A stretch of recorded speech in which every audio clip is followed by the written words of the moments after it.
Toda esta injusticia. La injusticia, la opresión, la toma de decisiones arbitrarias, la persecución y la coerción pueden utilizarse para describir lo que el pueblo palestino ha estado experimentando durante un siglo desde que la Sociedad de Naciones impuso el mandato británico, colonialismo en todo menos en el nombre. En Palestina el mandato de la Sociedad de Naciones para Palestina fue aprobado y aplicado en 1922. Era un proyecto para apoderarse y tomar el control de Palestina con el fin de implementar la infame Declaración Balfour de 1917 en nombre del movimiento sionista con el propósito de establecer un hogar nacional para el pueblo judío. El artículo 2 del mandato para Palestina establecía: el mandatario, Gran Bretaña, se encargará de poner el país bajo las condiciones políticas, administrativas y económicas que aseguren el establecimiento del hogar nacional judío, como se establece en el preámbulo, y el desarrollo de instituciones de autogobierno, y también de salvaguardar los derechos civiles y religiosos de todos los habitantes de Palestina, independientemente de su raza y religión.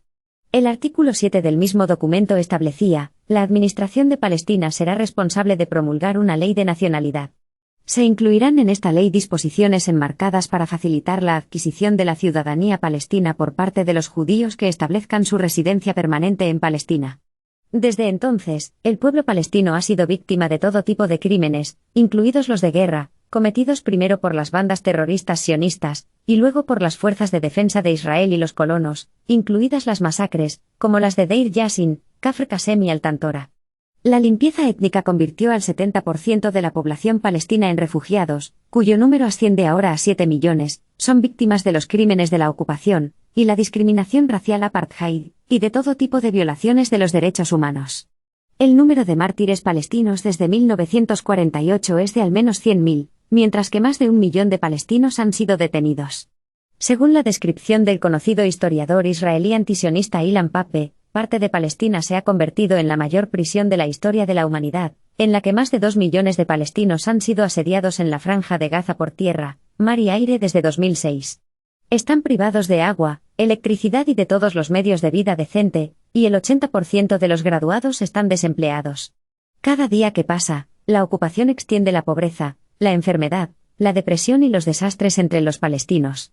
Hay 642 puestos de control militares israelíes en la Cisjordania ocupada, que ha sido dividida y fragmentada por los asentamientos ilegales y el muro del apartheid, en 224 islas o bantustanes, o, más exactamente, guetostanes. Como resultado de estos puestos de control, los palestinos pierden 60 millones de horas de trabajo cada año, con un coste estimado de 234 millones de dólares, así como 135 millones de dólares perdidos en gastos adicionales de combustible como resultado de la espera para pasar.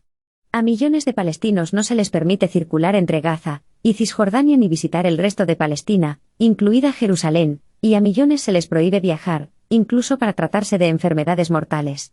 Cientos de miles se ven privados de ver a sus seres queridos y a sus familias a diario, y hay madres que no han visto a sus hijos durante décadas.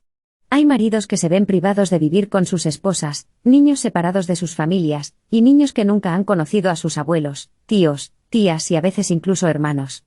La ocupación y los regímenes de apartheid de la autoridad palestina oprimen a los palestinos en su trabajo, comida, ropa, tratamiento médico, transporte y encarcelamiento cada día hasta que mueren.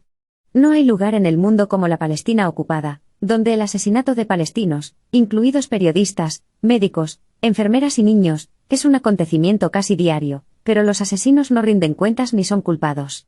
No hay lugar en el mundo como la Palestina ocupada, donde las víctimas son consideradas criminales, su resistencia legítima se llama terrorismo, y sus sacrificios son necesariamente violentos. ¿Existe una forma más fea de opresión que aquella en la que se llama terroristas a quienes luchan por defender su tierra y a sus hijos, y si se les mata o se les detiene se castiga a sus familias con la demolición de sus casas? Recuerdo los días en los que se armaba un escándalo en Estados Unidos y Occidente si se prohibía viajar a un judío ruso como el sionista Natan Sharansky.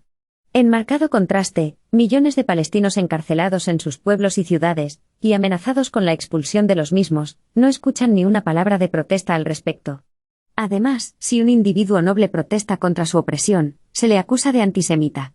Si esa persona resulta ser judía, entonces se la considera rebelde contra el sionismo, y se la califica de odiarse a sí misma, o incluso de enferma mental. A los palestinos no solo se les ha robado su tierra personal y la mayor parte de su patria, sino que los israelíes también les roban a diario sus antigüedades, su patrimonio, su ropa, su comida tradicional y los nombres de sus ciudades y pueblos. En ningún otro lugar del mundo, salvo en la Palestina ocupada, encontramos racismo en las calles utilizadas exclusivamente por los judíos israelíes, mientras que los palestinos son castigados por caminar o conducir por ellas con la cárcel durante 6 meses.